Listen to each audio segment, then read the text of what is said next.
Křižovatka silnic 1/9 a 1/13 Svor.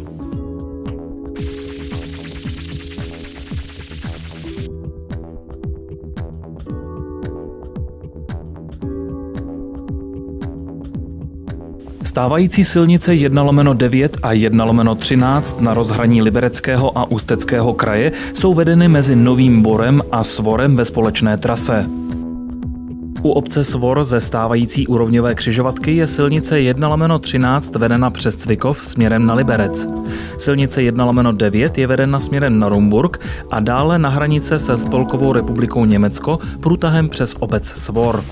Toto vedení silnice 1/9 je nevyhovující z hlediska technických parametrů. Jsou to hlavně poloměry směrových oblouků, úrovňové křižovatky v obci s nedostatečnými rozhledovými poměry a nadměrný podélný spád, který dosahuje až 11%.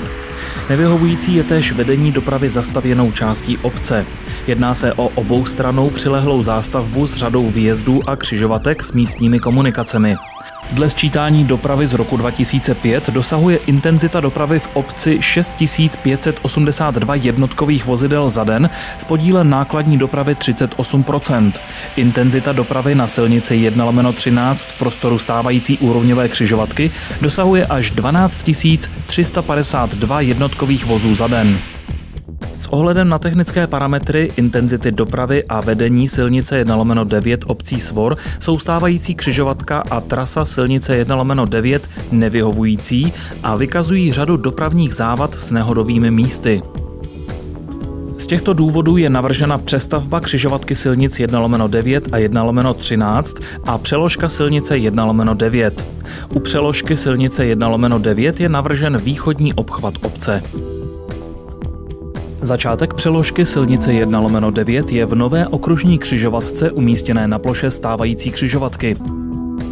Koridor přeložky silnice 1/9 je veden tak, aby se v maximální míře vyhýbal stávající zástavbě, je sveden do souběhu s linkami vysokého napětí, minimalizoval zásah do okolních lesních porostů a podstatně zlepšil směrové poměry na celé trase přeložky. Stavba se nachází na území Libereckého kraje a je převážně vedena po volných zemědělských pozemcích. Konec přeložky je na stávající silnici 1/9 za nadjezdem přes trať Českých drah Rumburk-Nymburk ve směru na Rumburk.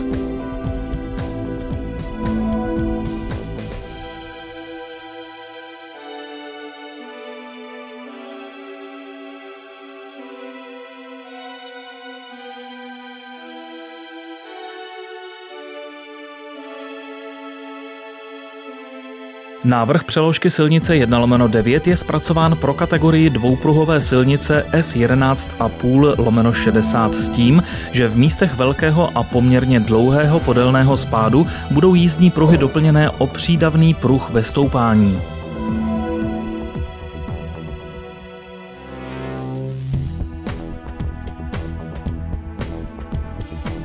Maximální podélný spád je 7,5%. Délka přeložky silnice 1/9 je 1,850 tisícin kilometrů.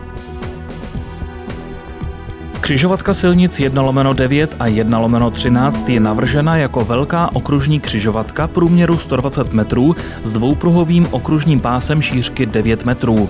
Střed křižovatky je umístěn na stávající silnici 1/13 v prostoru stávající křižovatky.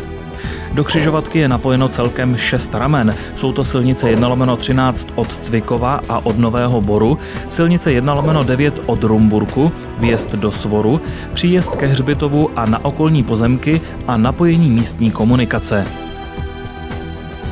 V rámci okružní křižovatky se upravuje směrové a výškové vedení silnice 1/13 od Cvikova v délce 490 metrů, výškově se upravuje niveleta 1/13 od Nového Boru v délce 190 metrů, je navržen nový příjezd do Svoru v délce 200 metrů a nový příjezd ke hřbitovu v délce 290 metrů.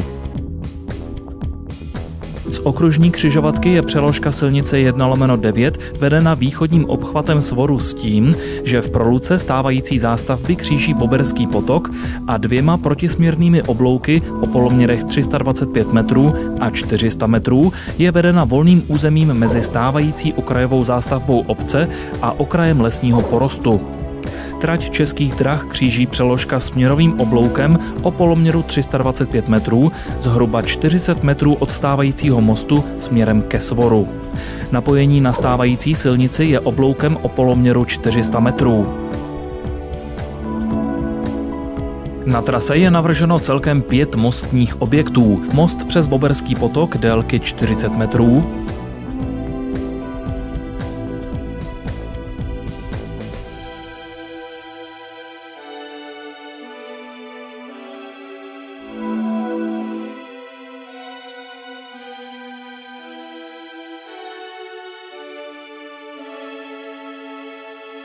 přesypaný most v kilometru 0,535 tisícin, rozpětí 15 metrů, přesypaný most v kilometru 0,770 tisícin, rozpětí 15 metrů,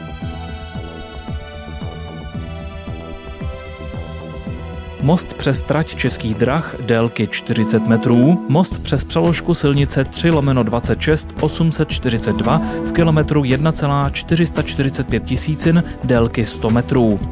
Niveleta přeložky silnice je převážně vedena na násypech.